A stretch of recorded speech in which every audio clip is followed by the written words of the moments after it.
Alamin naman natin ang update sa siyam na umuwing Pinoy seafarer at ang mas pinadaling access sa government services para sa mga OFW. Kaugnay niyan, makakausap natin si Attorney Jasmine Gapatan, Deputy Administrator ng Overseas Workers Welfare Administration. Attorney, magandang tanghali po. Magandang tanghali po.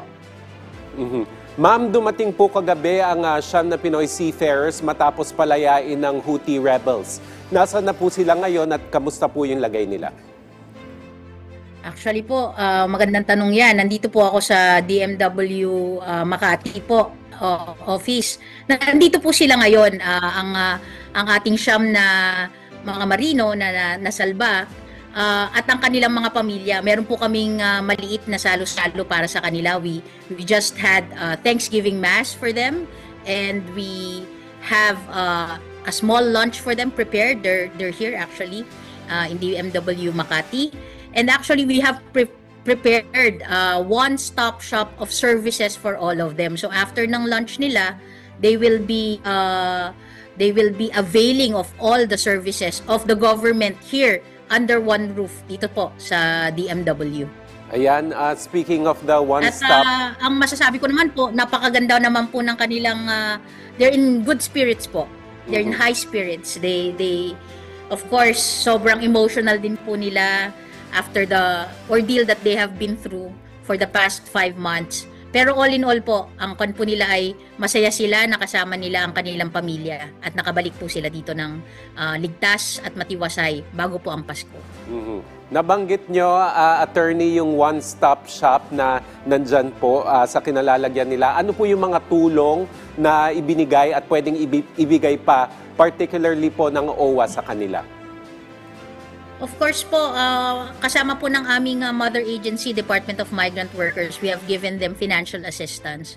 Pero aside po from that, meron po kaming mga psychosocial services in coordination not only with OWA, but also with DSWD and DOH. Kasi po, hindi biro ang pinagdaanan ng ating mga seafarers na ito, yung trauma at hirap na dinanas nila. Kaya naman po, bahagi ng kanilang stress debriefing ay bibigyan sila ng OWA ng counseling services upang kahit papaano ay maibsan ng konti ang kanilang kalooban at ma-manage ang kanilang mental health. Attorney, sakali pong maging fit to work na sila o gustuhin na nilang muling bumalik sa trabaho, ano naman pong tulong ang pwedeng ibigay ng OWA tungkol dito? Of course po, sinabi po namin sa kanila ngayon, magpahinga muna kayo, take the time to heal, to reflect, to be with your family. Pero ang po namin, kung gusto po nila, sabi nga raw po nila, mga 50-50 ang decision nila kung babalik sila o hindi. Whichever way they may decide, sir, if they want to be deployed again, of course, we are here. The DMW can help them in deployment. But also, OWA and DMW can also help in their reintegration. So, meron kaming Balik Pinas, Balik Hanap Buhay, seafarers upgrading programs, and we also have reintegration mechanisms. So, may job referrals, kung gusto nila, business counseling, community organizing, financial literacy seminars, and networking with support institutions, pati mga social preparation by our NRCO and OWA Regional Welfare Offices. So, marami pong mekanismo sa ating gobyerno. Kung ano po ang gustuhin nila, sabihin lang po nila sa amin at ibibigay po namin sa kanila. Yun po ang pangako ng aming mahal na kalihim at syempre ng ating mahal na Pangulo na sila po ay talagang tulungan hanggang sila ay makabangon muli at makabalik sa kanilang own 2 feet.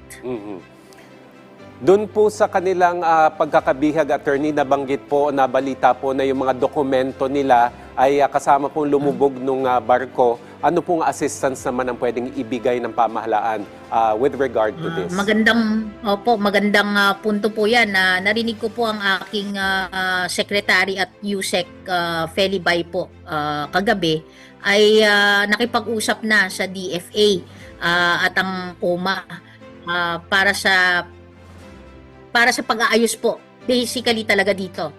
Tama-tama po yung kaninyo kasi nga po nalubog ang kanilang mga dokumento and ang meron lang sila ay travel documents. So ang bilin po sa kanila ay itago yung travel documents nila and DFA will facilitate the reconstitution and the pagbabalik po, pag-aayos ng kanilang mga dokumentong ito. Of course, OWA will be here, DMW will be here, all in this process to help them along with DFA para po makuha lahat ng, siyempre po, passport, lisensya, lahat po ng mga important na dokumento nila, tutulungan po namin sila.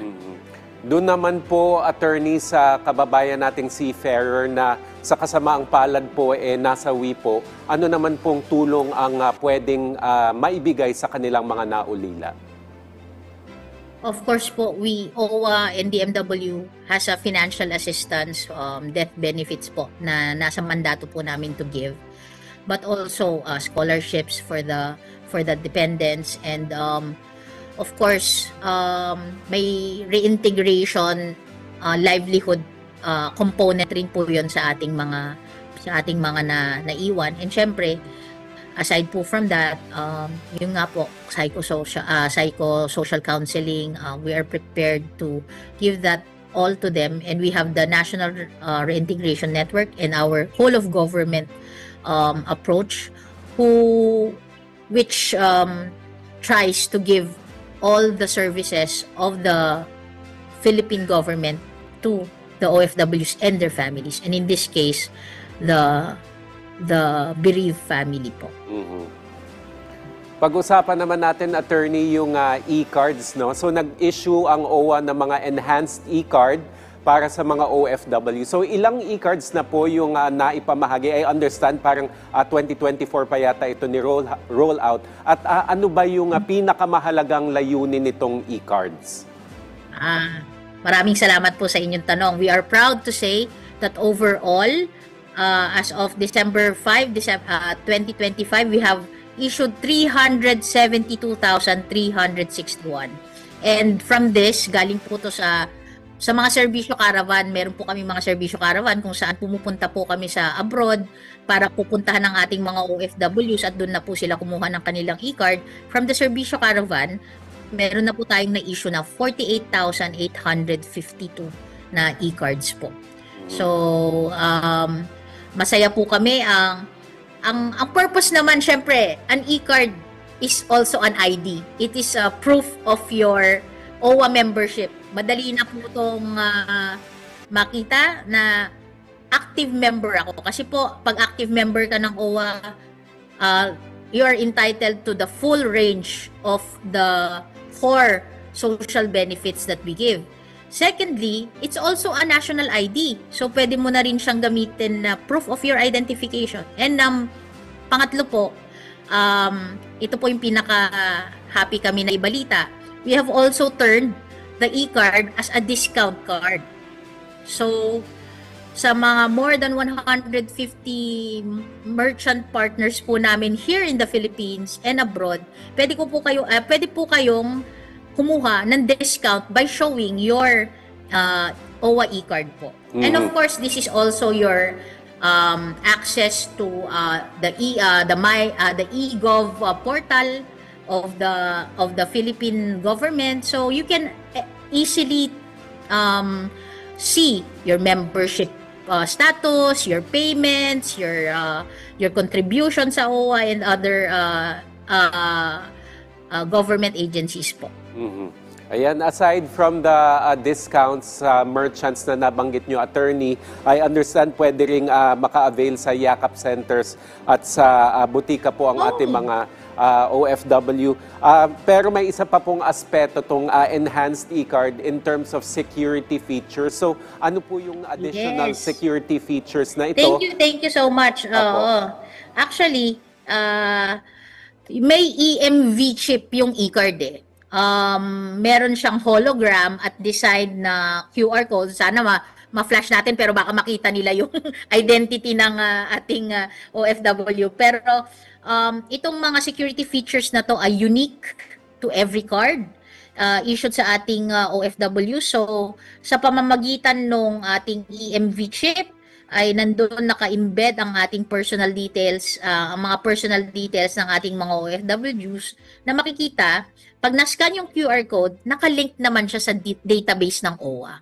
So, it's really a very convenient and very accessible way of helping our OFW OWA members. Mhm. Attorney, sa mga nagtatanong saan ba pwede makuha tong e-card na to, I understand pwede dito sa Pilipinas, pwede rin sa ibang bansa. Yes. Yes, oo. Nakita namin ang popularity. Meron po kami sa mga terminal lounges namin. So, before kayo umalis, habang naghihintay kayo, meron kaming terminal lounge, meron kaming mga e-card doon. Usually, doon maraming kumukuha, sir, kasi may time ang ating mga OFWs to get. We also have in our main office and in our NCR offices. And I think abroad, we are starting to roll out in certain migrant workers offices or sa ating mga welfare officers na pwede na pong magpa-print doon, mag-online registration and fill out your card, and you can pick it up from our MWOs. And of course, abangan po ang aming mga serbisyo caravan as well. Ngayon po meron po sa Kuwait. So, as I learned, parang 10,000 po na mga tao ang nag pre-register sa ating serbisyo caravan sa Kuwait. So, expect po na marami pong kukuha ng kanilang mga e-cards as well. Ayan po actually yung susunod kong tanong dapat, attorney. So, bukod dun sa e-card, ano pa yung ibang initiatives ng OWA para mas mapabilis yung access ng ating mga kababayan sa mga services ng gobyerno? Nabanggit nyo po yung caravan po. So, ano po ba ang plano sa caravan? Tuwing kailan po ito at saang-saang bansa po na i-hold na at i-hold pa? Of course, yung mga serbisyo caravan ay isang banner at flagship program ng DMW at OWA. Sa DMW, tinatawag nila itong bagong bayani sa mundo serbisyo caravan. Yung sa OWA naman is Alagang OWA, serbisyong may puso at saya. Na usually it's a membership drive caravan. So usually po yan, binabandera namin sa aming mga Facebook pages and aming mga websites kung kailan po may caravan. I think for the year medyo tapos na po. Huli na po namin itong Kuwait. Pero next year po abangan natin kasi this year alone, I think we went to almost 26 areas. These are in the Asia Pacific, Europe, and the Middle East. So hopefully po mapalawig po ulit natin next year dahil po nakita naman natin ang kahalagahan at ang gratitude ng mga tao ng ating mga kababayan abroad dito sa ginagawa naming serbisyo caravan. Tulad po ng tanong ninyo, ano po ba yung nandoon sa serbisyo caravan?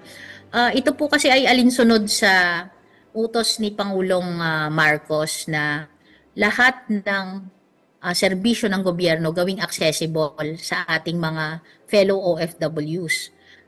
So pumupunta po dito sa mga caravans na to ang DMW, OWA, DFA, PSA, DOH, PhilHealth, Pag-ibig, SSS, Land Bank, LTO, OPPACE, DICT. And dinadala po nila mga services nila. National ID, renewal of driver's license, e-card po sa amin, verification of your contract, updating of your Pag-ibig, SSS, opening of land bank, you name it, the caravan has it. So, ang gusto po talaga namin is mapalawig pa, as in marami pang mga ibang government agencies ang sumama, magpa-passporting, humingi ka ng birth PSA, very important rin po sa amin yun. Birth certificates, kumuha ng national ID. So, napaka-importante po kasi nito kasi sabi po ng ating mga kababayan, imbis na pumunta pa sila sa Pilipinas at doon kumuha ng kanilang mga dokumento, pumunta na po ang gobyerno sa kanila. Nari po nitong huli. Ngayon po, nasa Kuwait po ang caravan. So, meron din po ngayon sa Jeddah, Saudi Arabia. So, yun po. Ayan po, aabangan po natin ang mga susunod pang caravan para sa kapakinabangan po ng ating mga OFW. Maraming salamat po sa inyong oras, Attorney Jasmine Gapatan, Deputy Administrator po ng OWA. Thank you, ma'am. Salamat po.